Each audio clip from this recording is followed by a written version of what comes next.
This is anchor Shivani Gupta और sir आपका एनीकॉन 2022 city of Joy में आपका स्वागत है। हम इप्का एक नई पहल लेकर के आए हैं which is about epilepsy, awareness about epilepsy. तो सर आपका क्या टेक है अबाउट एपिलेप्सी? एपिलेप्सी रिसेंटली जो है एपिलेप्सी जो हम लोग देख रहे हैं सोसाइटी में, ये केवल एक बीमारी नहीं है, ये एक सोशल स्टिग्मा है जो कि हमारे गांव देहात सुदूर गरीब लोगों को जो पब्लिक है, हमारी जनता है जो गांव देहात में सुदूर गांव में रहती है, उनके मन में जो एक भय व्याप्त है कि ये बीमारी नहीं है, ये जादू टोना है या भूत प्रेत का हम पे असर हो गया है। इसकी वजह से उसको प्रॉपर टाइमली वो मतलब इलाज नहीं करा पाते हैं, ओझा और तांत्रिक के चक्कर में पड़ जाते हैं। तो मेरा तो पहला एक्सपीरियंस एज ए क्लिनिशियन यही रहा कि हमें सोसाइटी में अवेयरनेस बढ़ानी चाहिए। अवेयरनेस जो है वो पहला फर्स्ट एंड फॉरमोस्ट हमारा प्रायोरिटी होनी चाहिए कि इस तरह के लोगों को हम कैटर कर पाएँ और उनको प्रॉपर एक मैसेज दे पाएँ कि कैसे हम लोग उनके दिमाग से जो भय है, ये डर है, इसको हम लोग निकाल पाएँ। तो that will be the best thing which can done by us, which we can do to serve the underprivileged society of our country.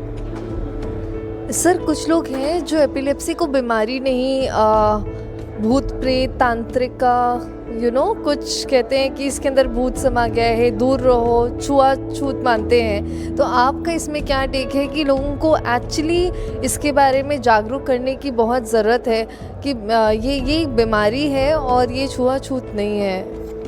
ये हम लोग पब्लिक अवेयरनेस कैंपेन करके या सोशल मीडिया के द्वारा या कॉमन इंटरव्यूज़ के द्वारा या उस लोगों उस एरियाज़ में जा कर के कैंप करके लोगों को हम लोग वीडियो के माध्यम से या नुक्कड़ नाटक के द्वारा डिमॉन्स्ट्रेट करके दिखा सकते हैं कि एक डिजीज़ है और प्रॉपर केयर लेने से, प्रॉपर ट्रीटमेंट लेने से, लंबे समय तक फॉलोअप में रहने से ये बिल्कुल कंट्रोल ही नहीं होता है बल्कि क्योर भी हो सकता है, ये बिल्कुल ठीक हो सकता है।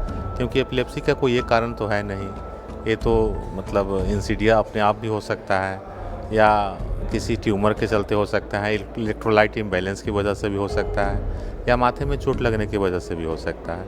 तो इन सारी चीज़ों को पब्लिक को अवेयर अगर कराते हैं और एक जन जागरूकता अभियान की तरह हम लोग उसको बढ़ाते हैं तो मुझे पूरा विश्वास है कि एक न एक दिन हम लोग अपने देश से एपिलेप्सी को बिल्कुल कंट्रोल कर पाएंगे। बिल्कुल क्योर तो नहीं लेकिन कंट्रोल ज़रूर कर पाएंगे। Right sir. एंड ऐसा कुछ आप मुझे बताएं अबाउट एपिलेप्सी कि मैं क्वेश्चन भूल गई हूँ, बस आपसे इस बात पर।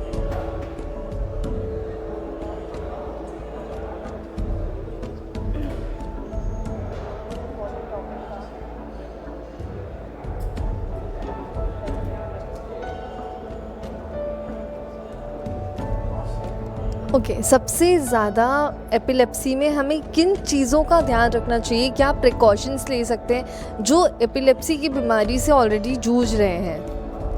यदि हम कॉमन लोगों को ये समझा सकें कि भाई एपिलेप्सी हो गया है, हो रहा है, आपके सामने में किसी को एपिलेप्टिक अटैक आ जाता है तो कॉमन धारणा जो क्या है, लोग उनको जूता चप्पल ये सुंघाने लगते हैं या उनका नाक बंद कर देते हैं, जो कि बिल्कुल गलत चीज़ है। पेशेंट ऑलरेडी कॉम्प्रोमाइज्ड होता है, वो हाथ पैर में झटके खाते रहता है, मुंह से उनकी फ्रोदिंग होती रहती है, उनका हाथ पैर बिल्कुल टाइट हो जाता है, उसमें अकड़न आ जाती है। और ऐसी स्थिति में अगर आप उनका नाक दबा देंगे या जो ऑक्सीजन का लेने का एक स्रोत है, उसे भी हम लोग कर्टेल कर देंगे, बंद कर देंगे, तो मुझे लगता है कि बहुत गलत बात होगी। तो सबसे पहले यदि किसी को ऐसा अटैक आता है तो उसे हमें एक फ्रेश एयर में मतलब रखना चाहिए, उनके गर्दन को बिल्कुल सीधी कर देनी चाहिए कि उनकी फ्रेश हवा जो है उनके लंग्स में जाए, जिसकी प्रॉपर ऑक्सीजन उनके ब्रेन तक पहुँचे। दूसरी बात, हमें पेशेंट को करवट करा के रखना चाहिए कि उनके मुंह से जो सिक्रीशंस हैं वो सिक्रीशन उनके एयरवे में नहीं जाए, उनके ट्रेकिया या जो लंग्स जो हैं, ट्रेकियल विंड पाइप जिसे बोलते हैं, वो चोक ना हो जाए। तो सेकंड हम ऐसा कर सकते हैं। और थर्ड या जो सबसे इम्पोर्टेंट चीज़ है, last but not the list, और जितना जल्दी हो सके हमें किसी डॉक्टर्स के पास या जो इसका ट्रीटमेंट कर सकते हैं, जो प्रॉपर इसका इलाज जानते हैं, उनके पास हमें रश करना चाहिए कि जितना जल्दी हो सके ऐसे सेंटर में हम पहुँचें कि उसका प्रॉपर केयर कर सकें। तो सबसे पहला बात कि नाक बंद कर देना या चप्पल जूता सूंघाना, इस चीज़ को तो बिल्कुल कैंपेन के माध्यम से बिल्कुल दूर कर देना चाहिए सोसाइटी से, क्योंकि इससे हम लोग ना उनको फ़ायदा पहुँचाते हैं बल्कि जो लाइफ हम लोग बचा सकते हैं वो भी ख़त्म हो जाता है। तो सर ऐसा कुछ है कि ये कोई वर्ग के एज कोई एज ग्रुप के ही लोगों को होता है या ये किसी को भी हो सकता है? एपिलेप्सी जो एक बीमारी है ये किसी को भी हो सकता है, हर बच्चों को भी होता है, बड़ों को भी होता है।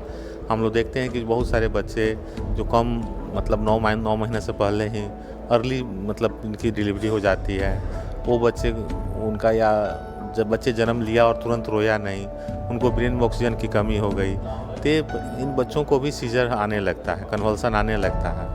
तो इस तरह के बच्चों को भी हो सकता है, या ब्रेन में के अंदर कोई ट्यूमर हो जाए या कोई इन्फेक्शन हो जाए जिससे मेनिंजाइटिस होता है, या दिमागी बुखार या चमकी बुखार आपने सुना होगा। आजकल गवर्नमेंट भी इसको हमारे यूपी में, बिहार में ये सब काफ़ी फैला हुआ था, गोरखपुर के साइड में ये सब। तो इस चमकी बुखार, इसका नाम ही दिया है उन्होंने चमकी बुखार, कि भाई दिमाग में इनकेफेलाइटिस जो आता है वायरस की वजह से, और उसकी वजह से भी दौरे आने लगते हैं।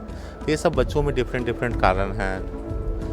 एक जो मैंने पहले बताया कि लो बर्थ वेट बेबी हुआ, या मतलब हाइपोक्सिक इस्केमिक इनकेफेलोपैथी एक टर्म है, मतलब बच्चा जन्म के समय तुरंत रोया नहीं, 5 मिनट 10 मिनट या 15 मिनट के बाद रोया, फर्स्ट क्राई जिसको बोलते हैं। तो ये 5 मिनट अगर नहीं रोया, that is sufficient to cause the damage to the brain. So ये जो अर्ली 5 मिनट का समय है ये भी बहुत इंपॉर्टेंट है। तो ये तो बहुत लंबी बात हो जाएगी, उसको कैसे करना है। हर एज में मतलब तबके में डिफरेंट कॉजेज़ हैं एपिलेप्सी को ठीक करने का, लेकिन प्रॉपर अगर हम अवेयरनेस रखते हैं और अर्ली किसी मेडिकल सेंटर में हम लोग रश करते हैं पेशेंट को लेकर के, बहुत सारी ज़िंदगियां बचाई जा सकती हैं। बिल्कुल, और सर की कहीं सारी बातों पे हमें बहुत गौर फरमाना है और बिल्कुल ध्यान रखना है। और right sir, thank you so much, it was lovely meeting you. Sir एक बार अपना नाम और मैं doctor Rohit Kumar, Patna medical college Patna में सहायक प्राध्यापक के पद पे हूँ, और मैं वहाँ पे कार्यरत हूँ। और साथ में हमारा घर मोतिहारी पड़ता है, तो वहाँ पे भी मैं पेशेंट देखता हूँ। वहाँ पे भी अवेयरनेस में कोशिश करता हूँ कि जहाँ तक मुझसे बन सके इस सोशल स्टिग्मा को दूर करें। मैं अपनी पूरी कोशिश कर रहा हूँ। Thank you so much sir, it was lovely meeting you.